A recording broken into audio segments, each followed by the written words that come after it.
প্রতিটি মানুষেরই প্রধান কর্তব্য হচ্ছে তার জীবনকে এমনভাবে গড়ে তোলা যাতে কোনো অবস্থাতেই সে শ্রীকৃষ্ণকে না ভুলে যায়। দেহ ও আত্মাকে একই সঙ্গে যথাযথভাবে সংরক্ষণ করার জন্য সকলকেই কর্ম করতে হয়। তাই শ্রীকৃষ্ণ এখানে আদেশ দিয়েছেন সমস্ত কর্ম যেন কেবল তার জন্যই করা হয়। জীবন ধারণের জন্য সকলকেই কিছু আহার করতে হয়, অতএব সমস্ত খাদ্যদ্রব্য শ্রীকৃষ্ণকে নিবেদন করে তার প্রসাদ গ্রহণ করা উচিত। প্রত্যেক সভ্য মানুষেরই কিছু ধর্মীয় আচরণ অনুষ্ঠান করতে হয়, অতএব শ্রীকৃষ্ণ আদেশ দিচ্ছেন এই সব কিছুই আমার জন্য করো, এবং একে বলা হয় অর্চন। সকলেরই কিছু দান করার প্রবৃত্তি আছে, শ্রীকৃষ্ণ তাই বলেছেন আমাকে দান করো। এর তাৎপর্য হচ্ছে যে সমস্ত সঞ্চিত ধন কৃষ্ণ ভাবনায়িত আন্দোলনের প্রসারের জন্য উৎসর্গ করা উচিত। হরে কৃষ্ণ। সবাই বুঝছেন তো? আজকাল ধ্যানযোগ পদ্ধতির প্রতি মানুষের অভিরুচি উত্তরোত্তর বেড়ে চলেছে, কিন্তু এই যুগের পক্ষে তা বাস্তবসম্মত নয়। কিন্তু যে মানুষ মালায় হরে কৃষ্ণ মহামন্ত্র জপ করতে 24 ঘন্টা শ্রীকৃষ্ণের ধ্যানে নিম্ন থাকার অভ্যাস করেন, তিনি নিশ্চিত রূপে পরম যোগী। এই কথা শ্রীমদ্ ভাগবত গীতার 6ষ্ঠ অধ্যায় প্রতিপন্ন করা হয়েছে। হরে কৃষ্ণ। আপনারা অনেকে কথা বলছেন, তা আপনারা যদি কথা বলেন তাহলে কথা শুনতে পাবেন না। তা আপনারা এখানে শুনতে এসেছেন না বলতে এসেছেন? যত বেশি আমরা শুনবো তত বেশি ভালো কথা বলতে পারবে এবং সবার জন্য সেটা মঙ্গল সাধন হবে। সে কথাও ভগবত গীতায় ভগবান বলছেন। ভগবান বলছেন কিরকম কথা বলা উচিত? অনুদ্বেগম করম বাক্যম সত্যম প্রিয়ম হিতম চ। সেটা আজকে টপিক নয়। তো ভগবান ভগবত গীতা দিয়েছেন, কেন দিয়েছেন? তার কারণ অনেক। তার একটা কারণ হচ্ছে 3 প্রকারের ভক্ত হয় বা 3 প্রকারের মানুষ আছে। ক প্রকারের মানুষ আছে? শ্রীমদ্ ভাগবতমে বলা হচ্ছে 10ম স্কন্ধে। প্রথম হচ্ছে যারা আত্মারাম, যাদের অন্য কোনো কিছুর দরকার নেই। তাদের মোবাইল দরকার নেই, ফেসবুক দরকার নেই, টুইটার দরকার নেই, ফোন দরকার নেই, বান্ধবী দরকার নেই, বন্ধু দরকার নেই। তারা শুধু একমাত্র একটা জিনিসের প্রতি আসক্ত। সেটা কি? না, সম্পূর্ণরূপে ভগবানের হরিকথা শোনার জন্য তারা আগ্রহ রাখে। যেমন মহাদেব, ভগবানের শুদ্ধ ভক্ত। তারা আর কিছু দরকার নেই। তারা তিনি সবসময় কৃষ্ণ নাম আর কৃষ্ণ কথায় মগ্ন হয়ে রয়েছে। রাম রামেতি রমেতি রমে রামে মনোরমে সহস্র নাম তুল্যম রাম নাম বরাননে। এটা যে প্রথম। তারা এত কথা শুনতে চায়, কৃষ্ণ কথা, যে সবসময় আকুল হয়ে থাকে। তারা কথা বলে না বেশি, শোনে বেশি। দুটো কান আর একটা মুখ, সেই অনুপাতে কথা বলা এবং শোনা উচিত। যেরকম শিল প্রভুপাদ ছিলেন 1971-এ জন্মাষ্টমীর দিন, সবাই শুনছেন? কোন বছর? তারা হয় উগ্র শ্রোবা। তো প্রভুপাদ জন্মাষ্টমীর দিন রাত্রেবেলা যখন রাত্রির 12টা বাজে, সব ভক্তরা সারাদিন উপবাস করার পরে উৎফুল্ল হয়েছে, প্রসাদ, এখন প্রসাদ পাওয়া যাবে। তো সবাই তখন চিন্তা করছে কৃষ্ণ থেকে রাম আর মহাপ্রভু অনেক দয়ালু। রামচন্দ্র দুপুরে জন্মেছিলেন, দুপুর অব্দি উপবাস, আর মহাপ্রভু সন্ধ্যেবেলা অব্দি উপবাস। এই কৃষ্ণই গন্ডগোল করে দিল, রাত্রির 12টা অব্দি উপবাস করে বসে থাকতে হবে। যাই হোক, ভক্তরা খুব উৎসাহ নিয়েছে। কেন? আরে 12টা বেজে গেছে, এবার মহাপ্রসাদে গোবিন্দে, এখন নয়, পরে। তো তারা সবাই তখন ঠিক করেছে যে এবার তো কৃষ্ণ নাম হলো অনেকক্ষণ, এবার প্রসাদ হবে। তো প্রভুপাদ সবাইকে ডেকেছেন, ভক্তগণ, come here, we will hear Krishna book. তো প্রভুপাদ বলছেন, আমরা এখন কৃষ্ণ বই থেকে, কৃষ্ণ 12টার সময় জন্মেছেন, কৃষ্ণর লীলা শ্রবণ করব, বইটা নিয়ে এসো। কোন বই? কৃষ্ণ লীলা পুরুষোত্তম ভগবান শ্রীকৃষ্ণ রাত্রির 12টায় জন্মাষ্টমীর দিন প্রসাদ শুরু হবার কিছু মুহূর্ত আগে প্রভুপাদ শুরু করেছেন, রে পড়ো কোনটা? কৃষ্ণ জন্মগ্রহণ করছেন। তো জন্মগ্রহণ করছেন, আর তখন ভক্তদের যে অবস্থা, পেটে শুধু ছুঁচো নয়, বিড়ালও দৌড়াচ্ছে। তারা বলছে যে প্রভুপাদ কতক্ষণ চালাবেন? হ্যাঁ, যারা যারা সন্ন্যাসী দণ্ড নিয়ে আসে, দণ্ড পড়ে যাচ্ছে ঘুমিয়ে করে। হ্যাঁ, প্রভুপাদ যোগ বন্ধ করে শুনে যাচ্ছেন। তো যে ভক্ত পড়ছেন তারও অবস্থা খারাপ, তারও খিদে পাচ্ছে, মাথা ভব করছে, চোখে শস্য ফুল দেখছে, দেখালি ভাবছে সামনে আসছে শুধু প্রসাদ। এটা হচ্ছে আমাদের ইসকনের একটা বিশেষ, খুব হইচই আওয়াজ হয় যখন ক্লাস চলে, প্রসাদের সময় সবাই চুপ, মুখ বন্ধ। প্রসাদ সবাইকে একত্রিত করে, শান্ত করে দেয়। মহাপ্রসাদ কি এখন নয়, কিছুক্ষণ পরে। তো প্রভুপাদ এরকম ভাবে শ্রবণ করছেন। তো যিনি পড়ছেন তিনি খুব জোরে চিৎকার করে বলেছেন, এখানে সমাপ্ত হলো কৃষ্ণ লীলার জন্ম বৃত্তান্ত, হরিব। সবাই ভাবতে হলো যে এবার খাওয়া দাওয়াটা হবে। প্রভুপাদ বললেন, পরের অধ্যায়টা শুরু করো। আবার সেটা শুরু করে দিয়েছে, ওর দিকে তাকাচ্ছে, ওর দিকে তাকাচ্ছে। তো বক্তব্য হচ্ছে, এই যে প্রথম শ্রেণীর যে মানুষরা হয় তারা হচ্ছে প্রভুপাদের মতো, মহাদেবের মতো আচার্য যারা, তারা সবসময় কি চায়? অনন্য চিন্তায়স্ত মাম, আমি সবসময় কৃষ্ণের কথা চিন্তা করতে চাই, আমি অন্য কিছু চাই না, আমি শুধু চাই ভগবানের কথা শ্রবণ করার জন্য। এবং সেই জন্য ইসকন তৈরি হয়েছে। প্রভুপাদ বলছেন সবসময় কৃষ্ণকে মনে রাখা। এখানে ভালো লাগে বলে আসছি তা নয়, ভালো লাগাটা পরে। আমরা আসছি কেন? ভগবানের কথা ওই প্রথম স্তরে যাওয়ার জন্য। ঊর্ধ্বং গচ্ছিতি সত্যতঃ মধ্যে তিষ্ঠা রাজসঃ জঘন্য গুণবৃত্তস্য অধো গচ্ছন্তি তামসঃ। তো প্রভুপাদ বলছেন ন্যূনতম মাত্রায় ব্যক্তিকে সত্য গুণে আসতে হবে, কৃষ্ণ কথা শ্রবণের ইচ্ছা রাখতে হবে। তো প্রভুপাদের সেই ইচ্ছে ছিল শোনার, এবং সেই জন্য তিনি হচ্ছেন প্রথম শ্রেণীর মানব বা মহাপুরুষ। দ্বিতীয় শ্রেণী কি? দ্বিতীয় শ্রেণীটা অনেকটা আমাদের মতো। আর যারা প্রথম শ্রেণীতে পৌঁছে গেছেন, জয় জয়কার তাদের। দ্বিতীয় শ্রেণী কারা? তারা জানে কৃষ্ণ ভগবান, জানে হরিনাম করা উচিত, করেও।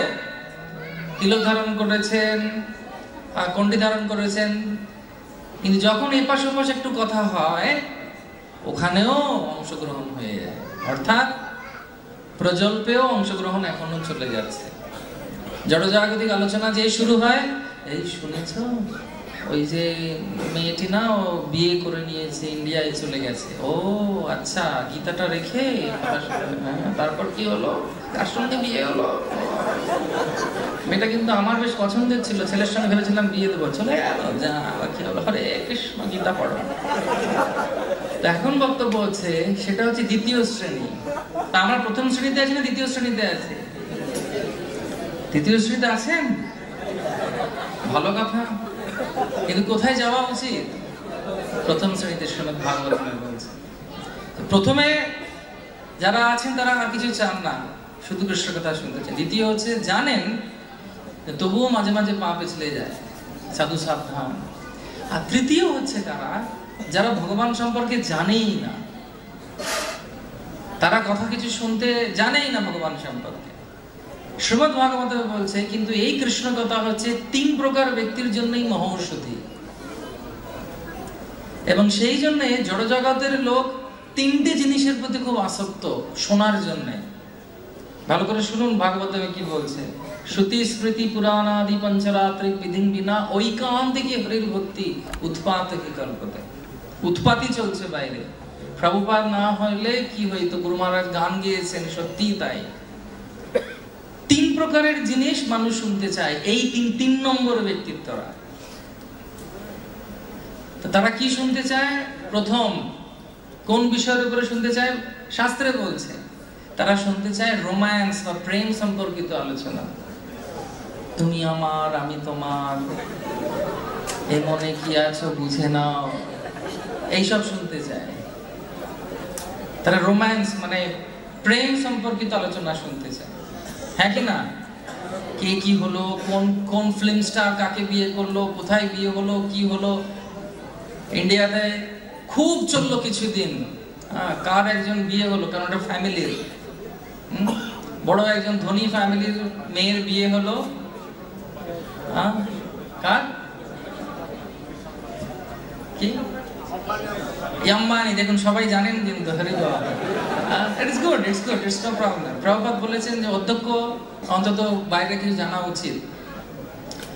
তো ওই রকম বিয়ে হয় তো লোকে শুনতে চাই, কার রকম বিয়ে হলো, কে কে এসেছিল, চিত্র তারকাদের ভিতরে কি হচ্ছে, নিউজ পেপার সব এইসব খবর। তো এখন বক্তব্য হচ্ছে ভগবান এত কৃপালু, ভগবান জানেন যে যে কোনো ব্যক্তি এই রোম্যান্স সম্পর্কে জানতে খুব ইচ্ছুক, সেজন্য তিনি বৃন্দাবন লীলা করলেন। ভগবানের যে রোম্যান্স বা প্রেমের লীলা, এটা অপূর্ণ নয়, সম্পূর্ণ। তার কারণ হচ্ছেন তিনি হচ্ছেন পূর্ণ, আর তিনি সবাইকে আকর্ষণ করেন কৃষ্ণ বলে। তারও এই লীলা রয়েছে। কিরকম লীলা? প্রেম সম্পর্কিত লীলা। তো প্রেমটা যখন সাকসেসফুল হয় তখন কোন লীলা হয়? দাম্পত্য লীলা। সেটাও কৃষ্ণের আছে, দ্বারকা লীলা। তো ভগবানের এই লীলার ভেতরে সব আছে, প্রেম সম্পর্কিত সব লীলা আছে। তো প্রথম হচ্ছে প্রেম সম্পর্কে লোকে শুনতে চায়, কে কাকে বিয়ে করলো, কাকে দুঃখ দিল, সেটা সবাই কৃষ্ণ লীলাতেও রয়েছে। দ্বিতীয় হচ্ছে লোক শুনতে চায় কি, বাংলাদেশে আমি আসার আগে আমার নিজজন যারা যারা আমাকে কি বলে আদর করে, স্নেহ করে, আমাকে বলছে এই এখন বাংলাদেশে যাবি না, ভোটের সময় চলছে, দুই নেত্রী কে হবে সেটা নিয়ে চলছে, এখন ঠিক নেই অবস্থা, এখন যাবি না। অর্থাৎ সারা দুনিয়ার লোক, বাইরের লোক, তারা খুব ইন্টারেস্টেড হয়ে আরেকটা টপিক নিয়ে আলোচনা করতে, সেটি কি? পলিটিক্স, রাজনীতি। রাজনীতি নিয়ে আলোচনা করতে খুব প্রস্তুত। এবার আমরা যদি কৃষ্ণলীলা দেখি, মহাভারতের মতো রাজনীতির গল্প আর কোথাও আছে? হ্যাঁ কি না? সব যুগের জন্য শ্রেষ্ঠ হচ্ছে মহাভারত। এবং মহাভারতের যতগুলো, বাংলাদেশে কতগুলো রাজনৈতিক দল আছে, সারা দুনিয়ার রাজনীতি যত দল আছে সব মহাভারতে আছে। এমন কোনো ক্যারেক্টার নেই, চরিত্র নেই যে মহাভারতের যে রাজনীতির সঙ্গে যুক্ত নয়। এবং সেই রাজনীতির চরম পরাকাষ্ঠা হচ্ছে কুরুক্ষেত্রের যুদ্ধ। এবং সেই যুদ্ধের যে অমৃত বেরোলো সে যুদ্ধ থেকে, সেটি কি? শ্রীমদ্ ভগবদ গীতা। মলিনে মোচনম পুংসম জল স্নানম দিনে দিনে সকৃত গীতামৃত স্নানম সংসার মদনাশনম।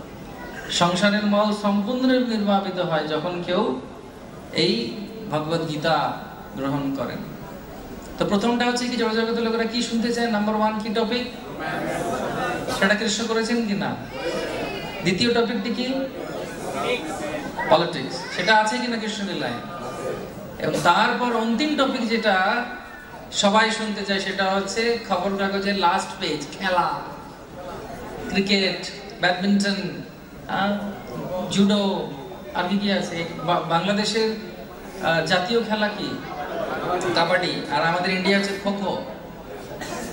তো কৃষ্ণ এত সুন্দর দশম স্কন্ধে তার লীলার সম্পর্কে দিয়েছেন, কিভাবে খেলতেন, সেটা যে পড়বে সে আকর্ষিত হয়ে যাবে। সেজন্য বলার বক্তব্য হচ্ছে, ভগবানের এই মুখনিসৃত অমৃত, যেটিকে বলা হয় গীতা, এই গীতা হচ্ছে ভগবান থেকে অভিন্ন। সেই জন্যে শিল প্রভুপাদ সবসময় চেয়েছিলেন যে আমাদেরকে ফার্স্ট ক্যাটাগরিতে, প্রথমের ক্যাটাগরিতে, প্রথমের শ্রেণীতে আমাদেরকে নিয়ে যাওয়ার জন্য। সেটি কি না, আমরা যাতে সবসময় উগ্র স্বভাবে শুনতে চাই ভগবানের কথা। তো এখানে আজকের যে শ্লোকটা নিয়ে আমরা আলোচনা করছি, সেই শ্লোকে বলা হচ্ছে যে সবকিছু আমাকে সমর্পণ করো। তা এখন কেউ যদি পড়ে, সে বলবে এতে খুব দাদার মতো কথা বলছে, দাদা মানে খুব বস নাকি, খুব অহংকার করে কৃষ্ণ বলছে সবকিছু আমাকে দাও। এটা কৃষ্ণর অহংকার নয়, কৃষ্ণের স্বরূপই হচ্ছে তাই। ঈশ্বর পরম কৃষ্ণ সচ্চিদানন্দ বিগ্রহ, অনাদির আদি গোবিন্দ সর্বকারণ কারণম। আমার বক্তব্য হচ্ছে, যে হচ্ছে কোম্পানির মালিক, তাকে যখন কেউ জিজ্ঞেস করে যে আপনি কে, বলবে আমি মালিক। সে বলবে আমি হচ্ছি দারোয়ান বা আমি পিয়ন। না, সে কেন বলবে আমি পিয়ন বা আমি দারোয়ান? সে তো নয়, সে তো মালিক। হ্যাঁ কি না? এ তো মিথ্যা কথা বলছে না। সেজন্য ভগবান নিজে হচ্ছেন মালিক, সেটা জানেন। এবং একমাত্র ভগবানই, কৃষ্ণই হচ্ছেন ষড়ৈশ্বর্যপূর্ণ এই ভগবান। সেজন্য ভগবান ভগবদ্গীতায় বলছেন, ভোক্তারাম যজ্ঞ তপসাম সর্বলোক মহেশ্বরম সুরিদাম সর্বভূতানাম জ্ঞাতমাম শান্তি পৃচ্ছতি। কে আমাদের থাকতে পারবে যে জানে যে ভগবান? আপনি সবাইকে সন্তুষ্ট করতে যান, কিন্তু আপনি কাউকে পারবেন না সন্তুষ্ট করতে। ইংলিশে একটা কথা আছে, the person who tries to satisfy everyone satisfies none। যে সবাইকে সন্তুষ্ট করতে চায়, সে আসলে পরিতপক্ষে কাউকেই সন্তুষ্ট করতে পারে না। সে নৌকা করে যাচ্ছে একা একা, ও মাঝি রে, খুব একা একা যাচ্ছে, ও মাঝি রে। যাচ্ছে যখন হঠাৎ দেখছে সে নৌকাতে ফুটো হয়ে গেছে, জল উঠছে। তো আর গান ছেড়ে দিয়ে চিৎকার করছে, বাঁচাও বাঁচাও বাঁচাও।